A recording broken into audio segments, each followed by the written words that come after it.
Ալո, բարև ձեզ, պարոն Համբարյան։ Բարև ձեզ։ Լավ եք։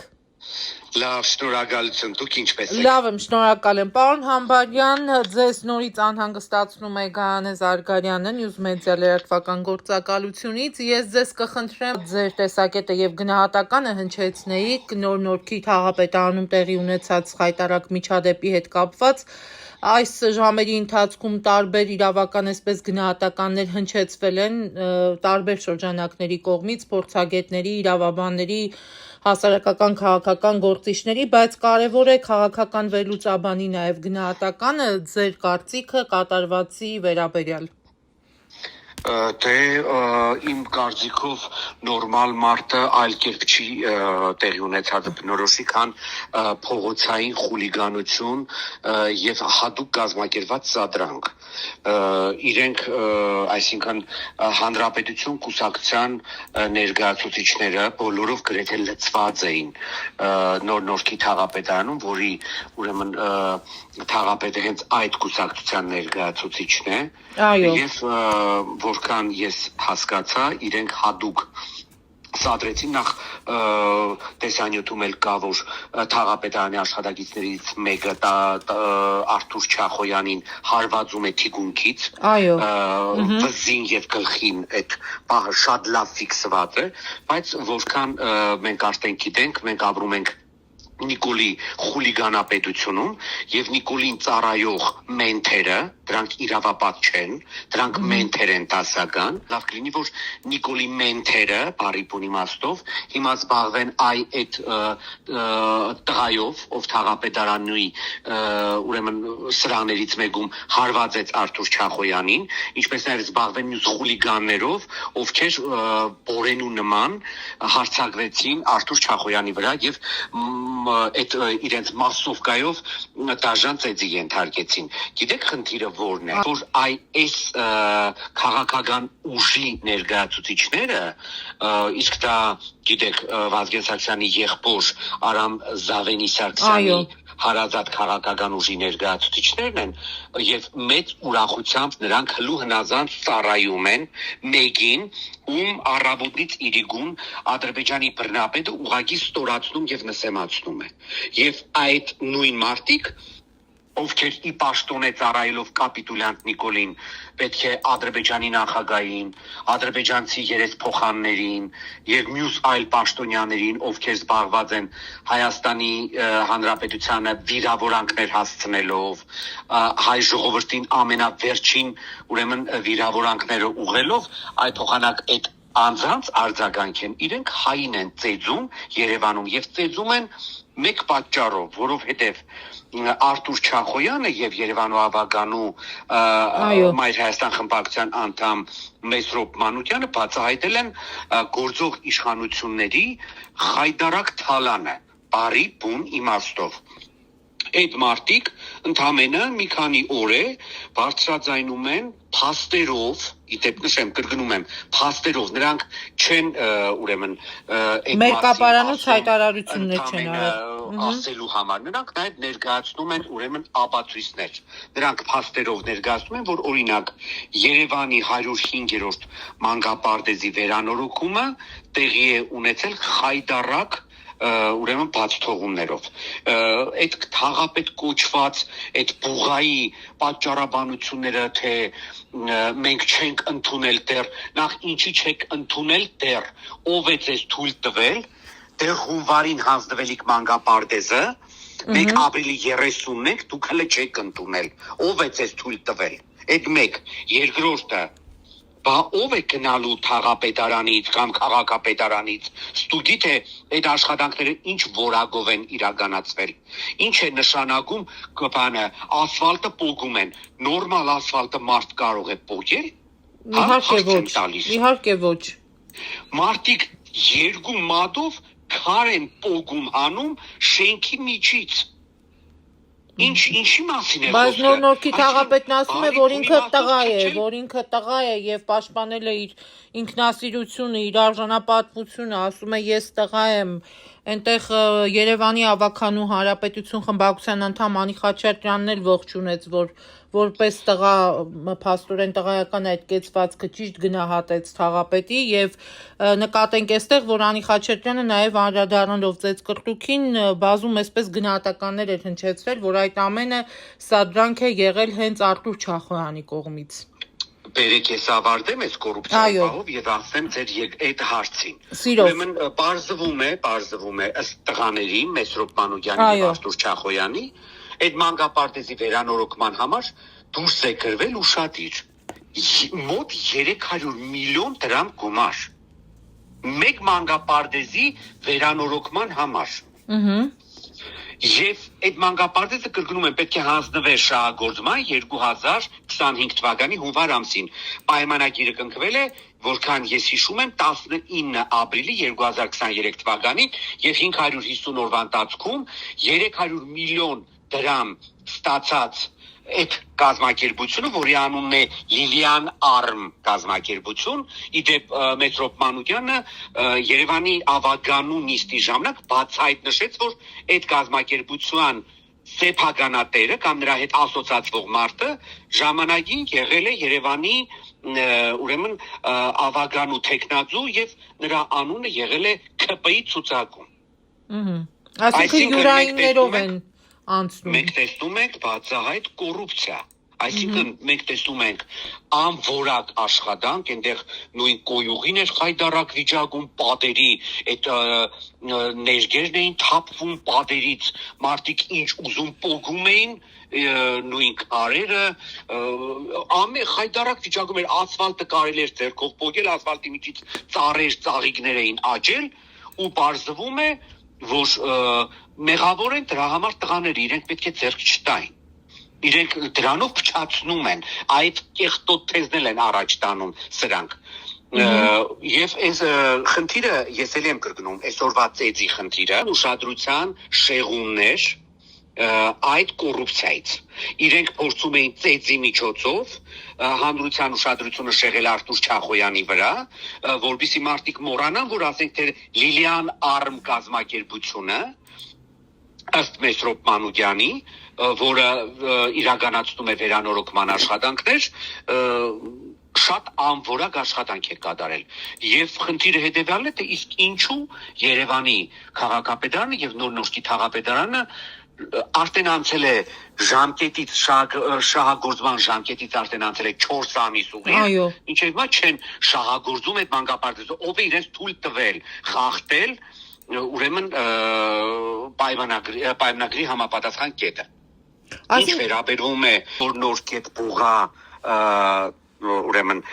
թաղապետին, ապա պետք է նշեմ, որ նախ ես պատահական նոր չնշեցի, որ իրենք ծառայում են մեկին, ով ծնգած է Թուրքի առաջ։ Լավ տղան Նիկոլի հետ գործ չունի։ Նորմալ մարդը Նիկոլի հետ ճանապարհ չի գնում։ Երկրորդը լավ տղան, այդ ինքը որ իրեն տղայական այդպես ռազմորկաների մեջ է արդեն պատկերացնում, նախ հրաժարական կդար, հետո նոր տղայական ռազմորկաների մեջ կմտներ, ոչ թե ի պաշտպանություն ունենալով մենթապետությունը Նիկոլի, կսկսեր մարդուն ծեծել։ Հետո էլ հպարտանել, որ լավ է ծեծել։ Եթե ես կամ դուք փողոցում մեկի կողքով արագ անցնենք, ես հաստատ համոզված եմ, որ մեր դեմ քրեական գործ կհարուցվի, բայց քանի որ մենք գործ ունենք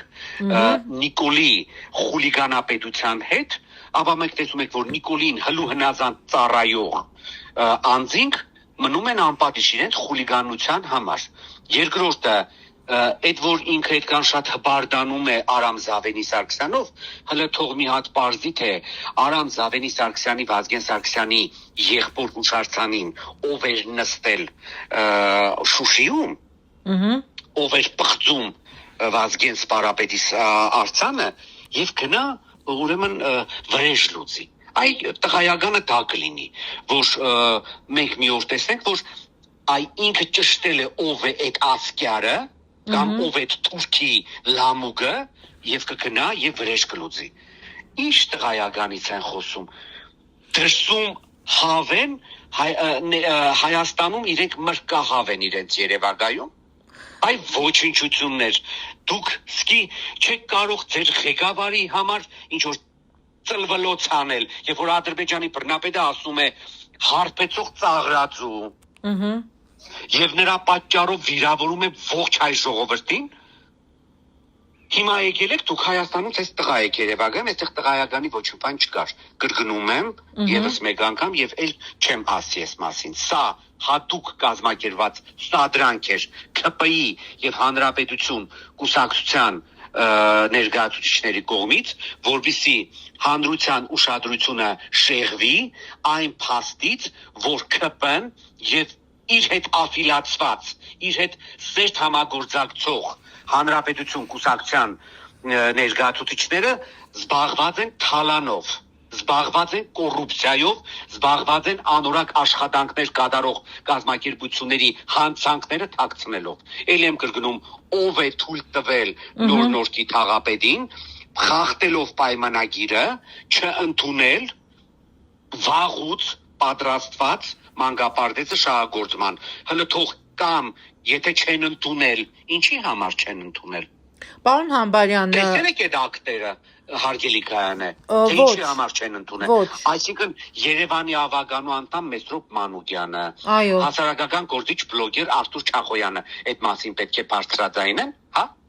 Դե փաստորեն ստացվում է, որ մենք ունենք այն, ինչ ունենք, սա է մեր իրականությունը,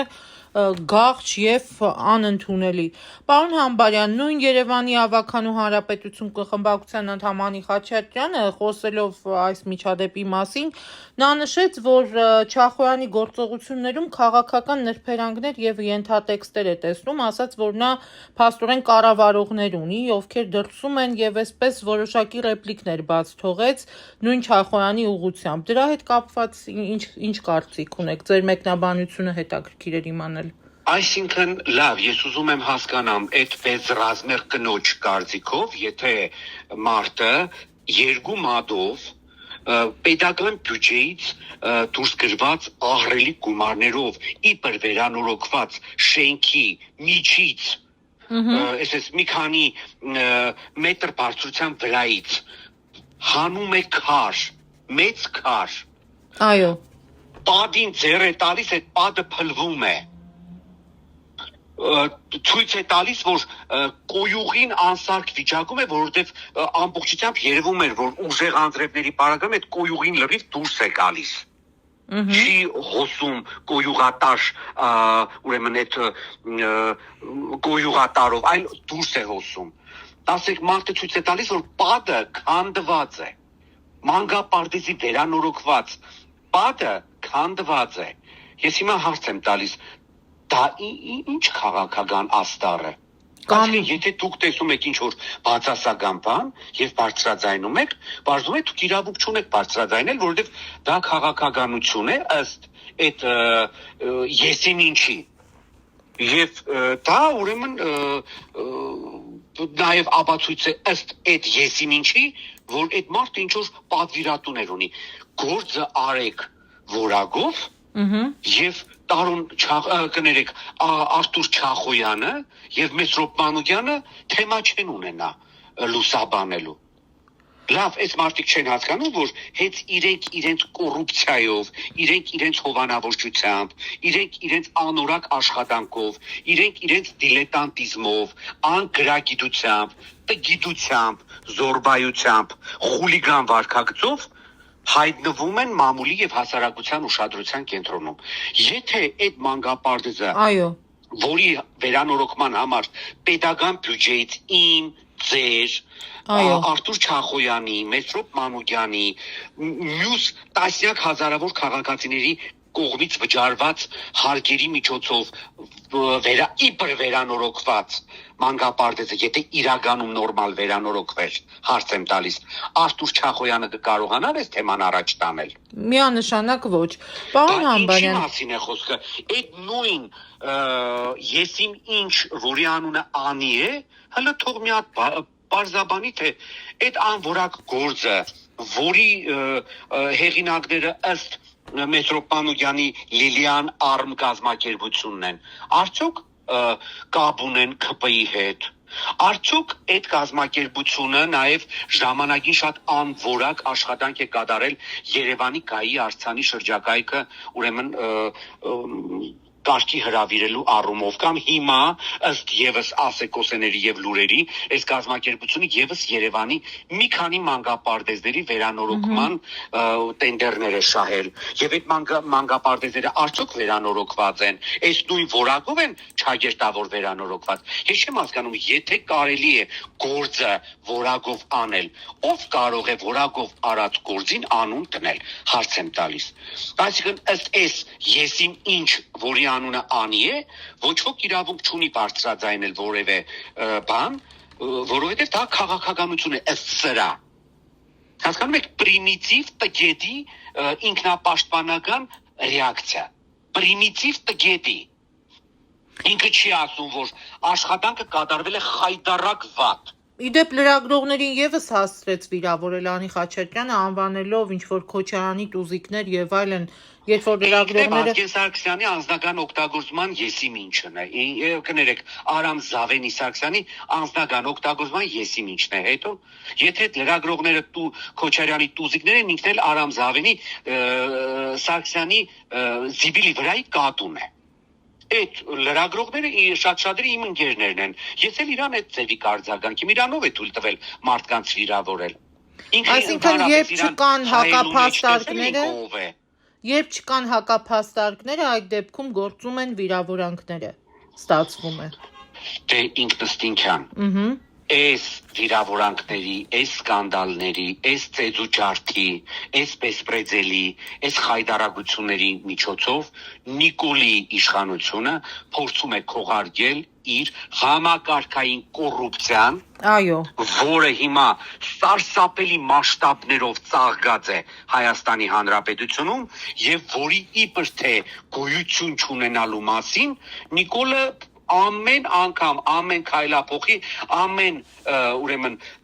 աստիճանի տակ հենց որ կանգնում է դրա մասին է խոսում։ Այն պարագայում, երբ որ ասենք մենք բոլորս էլ ապրում ենք այս փոքր երկրում եւ շատ լավ գիտենք նախկինում ով էր եւ հիմա ով ինչ է դարձել, ինչքան բոմժ, ինչքան անտուն, ինչքան սոված, ինչքան պարտքով ապրող, դիլետանտ, տգետ, կարիերիստ, խուլիգան կար դարձել են հիմա միլիոնատեր, որովհետև համագործակցում են կապիտուլյանտ ոչնչություն Նիկոլի իշխանության հետ։ Պարոն Համբարյան, իդեպ մի կարևոր հանգամանքին եւս կուզենայի անդրադառնալ, տեսեք, նույն այսօրվա քայլիստների ժողովրդավարության բաստիոնում անողոք պայքար էր մղվում, այսպես խաչակրած արշավանք էին հայտարարել քրեական ենթամշակույթի այդ բարքերի դեմ, բայց ստացվում է, որ այդ բարքերը, այդ արատավոր խոսույթը, այդ լեքսիկոնը, այդ բառաֆոնդը, այդ պանյատները, չակերտավոր, հենց վխտում են իշխանականների վերին էշելոնի շրջանակում եւ այդ պանյատներով առաջնորդվում են մասնավորապես տեսնում ենք թաղային իշխանիկները, զորօրինակ այն մարդիկ, ում մասին մենք արդեն խոսեցինք եւ կոնկրետ դրվագային դուք վերլուծեցիք, հա, իրավիճակը։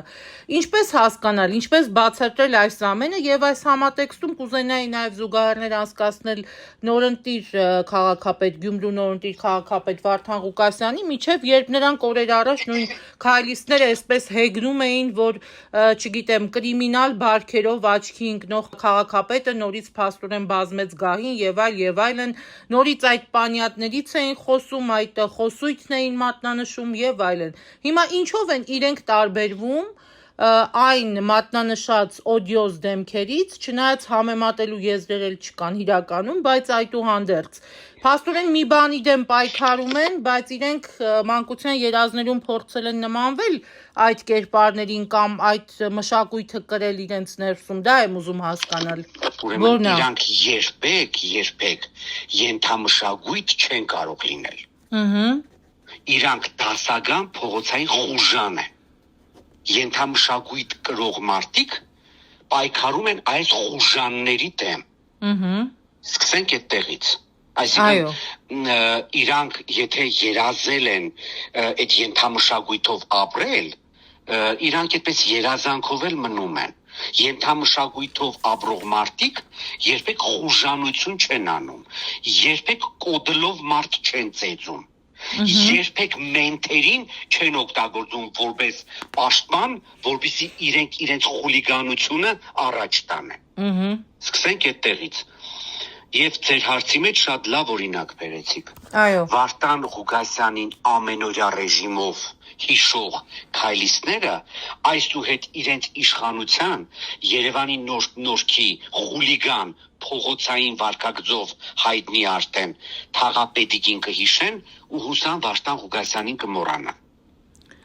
Ամեն դեպքում Գյումրու քաղաքապետարանում երբեք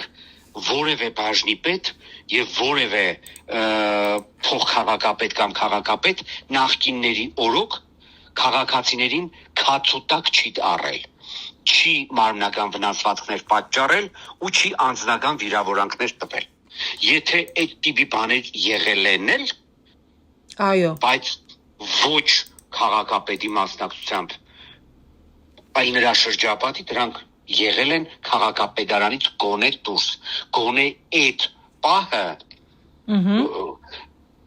պահպանել են այդ կոռեկտությունը, այդ պետական հիմնարկի,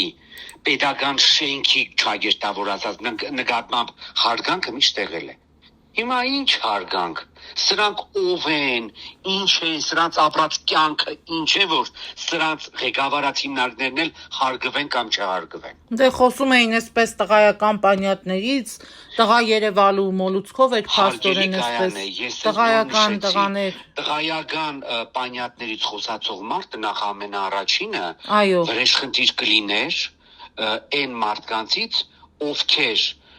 իրենց սիրելի Վազգեն Սարգսյանի արձանը դիտավորյալ թողեցին անվնաս Շուշիում, որպեսզի ադրբեջանցիները այդ արձանը պղծեին։ Այդ արձանը ոչնչացնելու համար 200-300 գրամ տրոտիլ էր պետք։ Ընդամենը, որը Հայաստանի իշխանությունները եւ նրանց արցախյան կլոն Արայիկ Հարությունյանը չարեցին։ Իդեպ պարոն Համբալյան, այո, վրեժխնդիր կլինեին այն ասկյարից, որը դեմքը բաց, այո, նստել էր Վազգեն Սարգսյանի գլխին, արձանի գլխին էր նստել Վազգեն Սարգսյանի։ Պարոն Համբալյան, շատ լավ։ Եվ տղայական, այսպես ասած, կյանքով ապրող ոչ մի նորմալ մարդ, թուրքի դեմ կզած Նիկոլի հետ չի համագործակցի։ Շատ լավ։ Երևանի ավականու քաղաքացիական պայմանագիր խմբակցությունը հայտարարություն է տարածել նոր վարչական շրջանում տեղի ունեցած միջադեպի վերաբերյալ, փաստորեն հայտարարել են, որ խստորեն դատապարտում են տեղի ունեցածը, հայհոյանքը, վիրավորանքը իրենց փաստորեն ընկալմամբ ֆիզիկական այդ դրսևորման անընդունելի են եւ տարակուսանք է առաջացրել, որ իրավապահ մարմինների կողմից որևէ գնահատական չի տրվել եւ գործողություններ չեն ձեռնարկվել։ Մի խոսքով այսպես նրանք դատապարտել են այդ բռնությունը, բայց այսպես բավականին անատամ եւ ջուր հայտարարություն էր այդ հայտարարությունը ըստ էության, փոխարենը չեք կարծում, որ ուղղակի պետք էր նախ եւ առաջ դադարեցնել լիազորությունները այդ ձեր մատնանշած խուլիգան թաղապետի։ Բայց դուք բավական մեղմ եք վերաբերում, ես կտրականապես դեմ եմ, որ միայն լիազորությունները դադարեցումով Չէ, ես նկատի ունեմ այս պահի դրությամբ, մինչ կտրվի, այո, լիարժեք համապատասխան գնահատական։ Այն տղան, որը կանգնած էր Արթուր Չախոյանի կողքին եւ թիկունքից նրան հարվածեց։ Դիմացը կանգնած են 2-3 հոգին, որոնք հատուկ պատրաստված հարձակվեցին Արթուր Չախոյանի վրա, դրանք բոլորը պետք է կալանավորվեն, իսկ հետագայում դատախազության պահանջով նաև 2 ամսով պետք է ձերբակալվեն, մինչև քննությունը ընթանա, որովհետև նրանք բոլորը թաղապետարանի աշխատագիտներ էին, որքան ես հասկացա, եւ կարող են ազդել գործի քննության վրա։ Փորձում են ընդհանուր այսպես լղոծված ներկայացնել այն պարագայում, երբ որ նույն Արթուր Չախոյանը ընդամենը արձագանքել է իրեն հարվածին, այսինքն մարդ ինքնապաշտպանվել է, ելի եմ կրկնում, կադրերը կան, բոլորը կարող են տեսնել ով է սկսել այդ ամեն ինչը։ Ով է սկսել այդ ամեն ինչը, Արթուր Չախոյանին հարվածել է դրան կողքին կանգնած այդ տղան, որից հետո Արտուր Չախոյանը փորձել է զսպել նրան ու ստացել է հարվածներ։ Հետո էլ արդեն տեսակ հզոր Ռեմբո թաղապետը կաբինետից դուրս թռավ ու սկսեց ծեծել Արտուր Չախոյանին։ Ամեն դեպքում ինձ համար հարգելիքան է քննչական կոմիտեի խուլիգանությունները նորություն չէ։ Ես վաղուց եմ առնչվում այդ խուլիգան հիմնարկի գործունեության հետ, այդ թվում նաև Շիրակի մարզում։ Այո, մենք բազմիցս անդրադարձել ենք, թե ինչ է կատարվում Շիրակի մարզում եւ նշել էիք, ես հետևում էի իհարկե ձեր մեկնաբանությունները, այսպես բավականին ակտիվ էիք ձեր մեկնաբանություններում, նշել էիք, որ ծեծկրտուք ու ուշադրությունը շեղելու նպատակով էր։ Հիմա հասան իրենց նպատակին քայլիստները, իրականում կարողացան հորով մորով անել այն, ինչը որ պետք էր փաստորեն ի սկզբանե, այսպես ասած, պարտակել։ Դե իրանք փորձեցին, հիմա խնդիրը մեր դաշտում է, ինչպես ասում են, գնդակը մեր դաշտում է, մենք պետք է հանրության ուշադրությունը սևեռենք հենց այն փաստի վրա, որ այս ծեծկրտուկի գլխավոր նպատակն էր շեղել հանրության ուշադրությունը Լիլիան Արմ ընկերությունից, ով ըստ Երևանի ավագանու անդամ Մեսրոպ Մանուկյանի զբաղվել է այդ մանկապարտեզի վերանորոգմամբ եւ պետական բյուջեից ստացել է 300 միլիոն դրամ գումար։ Բոլոր ժամկետները խախտված են մանկապարտեզի հանձնման, աշխատանքները կատարված են խայտառակված ըստ համացանցում եւ Facebook-ում եւ TikTok-ում հրապարակված տեսանյութերի խայտառակություն է եւ իշխանությունները փորձում էին այս սկանդալով շեղել հանրության ուշադրությունը հիմնական խնդրից, այն համակարգային կոռուպցիայից եւ հովանավորչությունից, որը գոյություն ունի Նիկոլի Հայաստանում։ Կոռուպցիան գիտեք, բարձրադիր չէ որ լինի, դուք ինձ կաշառք տաք, ես էլ այդ կաշառքը վերցնեմ, կամ հակառակը։ Կոռուպցիան նաեւ այն է, որ 300 միլիոն դրամ գումար պետական բյուջեից ստացած քայլիստների հետ առնչություն ունեցող ըստ Մեսրոպ Մանուկյանի Լիլիան Արմ ընկերությունը վերանորոգում է մանկապարտեզ, որի պատից 2 մատով կարելի է քար անել, պոկել գցել տեն։ Բա ժամանակին քննադատում էին հանրապետական կուսակցության նախկինների այդ օդիոզ դեմքերին, անընդհատ այսպես մատնանշում էին Սաշիկ Սարգսյան 50-50, չգիտեմ, փայեր, փայատերեր եւ այլն, այդ սաշիկությունից էին խոսում, այսպես ասած, հիմա Սաշիկ Սարգսյանին պաշտպանելու բացարձակ նպատակ չունեմ եւ բնավ չեմ էլ պաշտպանելու, բայց 7 տարվա մեջ Նիկոլ Փաշինյանը 7 տարի է Հայաստանի Հանրապետության վարչապետ է, ճիշտ է։ Այո։ 7 տարվա մեջ գոնե մեկ քրեական գործ դատական ակտ վերջապես չէ, գործ, հələ լավ, հələ ակտ, դատական ակտը հələ հեչ, մեկ քրեական գործ։ Գիտեք, որ հարուցվել է ինչ որ մեկի բողոքի հիման վրա, որ Սաշիկ Սարգսյանը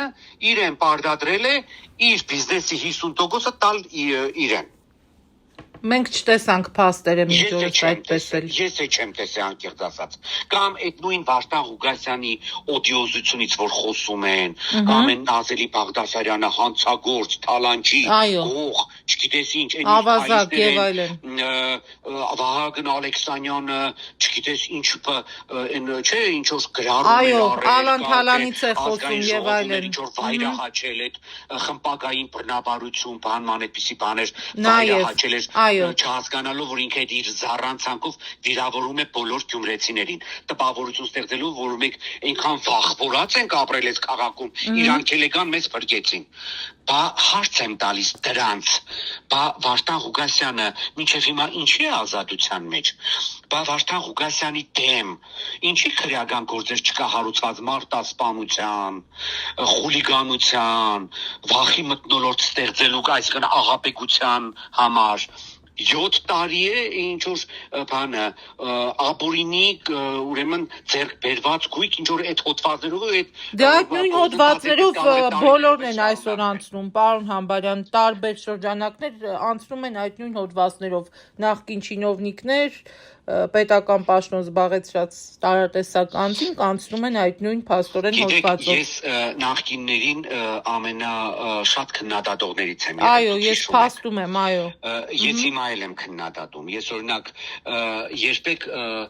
չեմ ասում, որ ասենք Սերժ Սարգսյանը հատուկ բերել է Նիկոլին իշխանության այսինչ անելու համար։ Ես Սերժ Սարգսյանին ուրիշ բանի մեջ եմ մեղադրում։ Ինքը այնքան վատ ղեկավարեց Հայաստանը, հատկապես իր կառավարման վերջին 5 տարիների ընթացքում, որ հանրությունը ուրախությամբ Նիկոլի նման թերուսին մեծ ուրախությամբ ընդունեց որպես երկրի ղեկավար։ Այսինքն դաշտ է ստեղծվել եւ դաշտեր բացվել։ Դե ամեն դեպքում ես հենց սրա համար եմ մեղադրում Սերժ Սարգսյանին։ Ես ուրիշ բաներ չեմ ասում, բայց ես օբյեկտիվորեն ասում եմ, Սերժ Սարգսյանը այնքան վատ ղեկավարեց Հայաստանը, հատկապես իր կառավարման վերջին տարիներին, բոլոր առումներով, սկսած կադրային քաղաքականությունը, վերջացրած ներքաղաքական ու արտաքին քաղաքականությունը, նաև որ մենք բոլորս գրեթե մեծ ուրախությամբ ընդունեցինք Նիկոլին։ Ես իհարկե շատ արագ հասկացա, թե Նիկոլ ով էր։ Ես արդեն 2018 թվականի մայիսի կեսերին հասկացա, թե մենք ինչ աղետի մեջ ենք հայտնվել եւ ուր է տանում այս պատուհասը մեզ եւ մեր երկիրը։ Բայց ցավոք ուր ենք գնում, պարոն Համբարյան, այսպես այս տեմպերով ուր ենք գնում։ Իդեպ ուզում եմ մեջ բերել նաև իրավաբան Ալեքսանդր Կոչուբաևի հայտարարությունից կարճ այսպես հատված, խոսելով Ալի միջադեպի մասին, ասել էր, որ հանրությունը պետք է պահանջի պատասխանատվություն ինչպես իրավական, այնպես էլ քաղաքական մակարդակներում, նշելով, որ անհրաժեշտ է, որ իրավապահ մարմինները իրականացնեն անաչառ եւ օբյեկտիվ քննություն։ Այ որն է պատճառը, դուք բավականին այսպես ակտիվ եւ այսպես լայն շփումների մեջ եք ըստ էության, ինձ հետաքրքիր է ձեր տեսակետը, ինչու է հանրությունը առավել պասիվ, առավել անտարբեր, այսպես մենք ընդամենը 1 օր է տևում, ակտիվ խոսում ենք, քննարկում ենք դեպքերն ու զարգացումները, տարատեսակ միջադեպերի եւ հնչեղություն ունեցող խնդիրների հետ կապված, հետո այդ ամենը արագ մոռացվում է եւ այսպես նորից անցնում է պատմության գիրկը։ Ինչու հանրությունը այսպես առավել հետևողական չէ եւ պատասխանատու չէ նմանօրինակ միջադեպերի եւ այն ամենի հետ կապված, ինչի մասին որ դուք քիչ առաջ էլի մատնանշեցիք։ Որն է պատճառը ձեր կարծիքով, որպես օրինակ նաեւ դասախոս, որպես պատմաբան, որպես վերլուծաբան, հա, ձեր կարծիքը ինչպիսին է։ Մեր հանրությունը բարոյա լքված է։ Ինչու, պարոն Համբարյան, պատճառները։ Սկսած 2020 թվականի խայտարակ պատերազմի արդյունքների սկսած, վերջացրած ամեն օրյա ռեժիմով այս հանրությանը բացասական ինֆորմացիայով կերակրել։ Սա էլ պատահական չէ։ Հասկանում եք, այս հանրությունը բացի բարոյա լքված լինելուց ամեն օր ստրեսի մեջ է։ Ամեն օր մենք վատ բաներ ենք իմանում։ 2020 թվականի նոյեմբերի 9-ից ի վեր այս հանրությունը քրոնիկ ուրեմն ստրեսի մեջ է։ Եվ դա ապահովում է հատուկ իշխանությունը, որովհետև ստրեսային վիճակում գտնվող եւ բարոյա լքված հանրության ուրեմն դիմադրողականությունը 0 է։ Դուք շատ ճիշտ նկատեցիք, որ մենք 2 օր հետո այս ամեն ինչը կմոռացվի։ Օրինակ, եթե նախկինում ինչ որ միջադեպի արդյունքում զինվոր էր զոհվում, ինչ որ միջադեպի արդյունքում զինվոր էր զոհվում, մենք ամբողջ հասարակությունով ողբում էինք։ Մի քանի ամիս այդ մասին գոնե հաստատ հանրային քննարկումներ էին ընթանում։ Հիշում եք դուք, ես, որ ընդամենը 2 օր առաջ Սյունիքում հերթական դեպքեր տեղի ունեցել, այո, սահմանապահ զորքերի ծառայակցի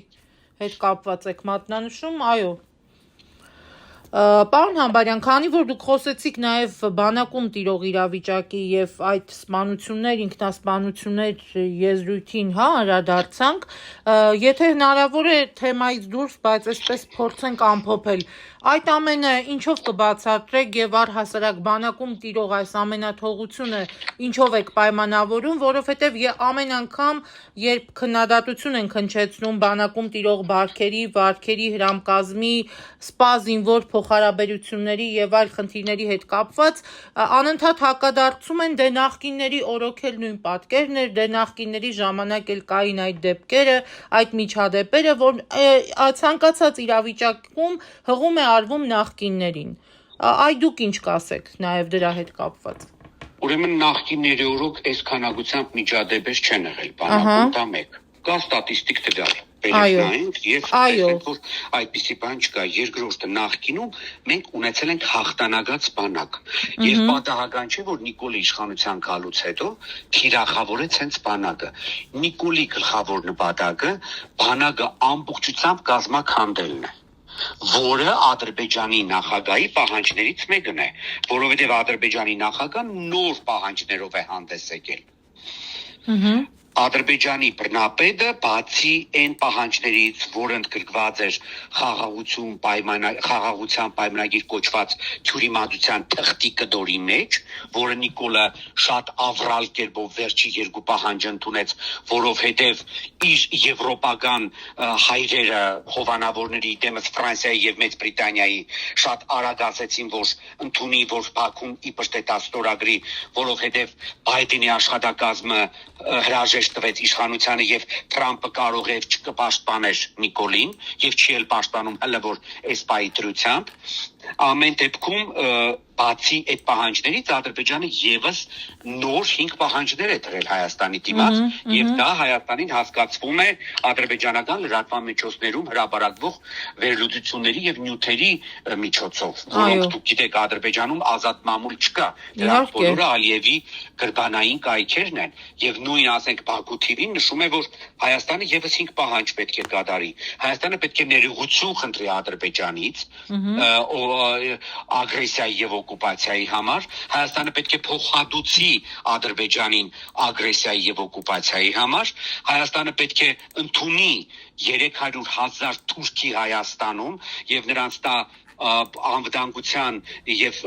այլ իրավունքներ, Հայաստանը պետք է զինաթափվի եւ Հայաստանը պետք է տա Ադրբեջանի Զանգեզուրի միջանցքը։ Եվ Նիկոլի այս քայլերը հայկական բանակի դեմ ամբողջությամբ տեղավորվում են Ալիևի պահանջներից մեկը իրականացնելու առումով, որ Հայաստանը պետք է ուրեմն զինաթափվի, հայկական բանակը պետք է լինի այնպիսին, ինչպիսին ասենք գերմանական բանակն էր առաջին աշխարհամարտից հետո, երբ որ Գերմանիային արգելեցին ունենալ հարձակողական ռազմական տեխնիկա, եւ գերմանական բանակը իրենից ներկայացնում էր ուժեղացված ոստիկանության ստորաբաժանումներ։ Այսինքն մենք լուծում ենք նաև այս համատեքստում այն խնդիրը, որ ունենալ բարոյալքված հասարակություն, որը երբեք չի կարող ունենալ լավ զինված ուժեր, ճիշտ հասկացա։ Իհարկե բարոյալ լքված եւ պարտությունից հետո մեջքը չուղղած հասարակությունը դառնալու է նաեւ պետության կործանման պատճառ։ Այո։ Որքան ուզում է Նիկոլը զառանցի բարեկեցության մասին, որ ինքը իր սահմանազատումով եւ սահմանակցումով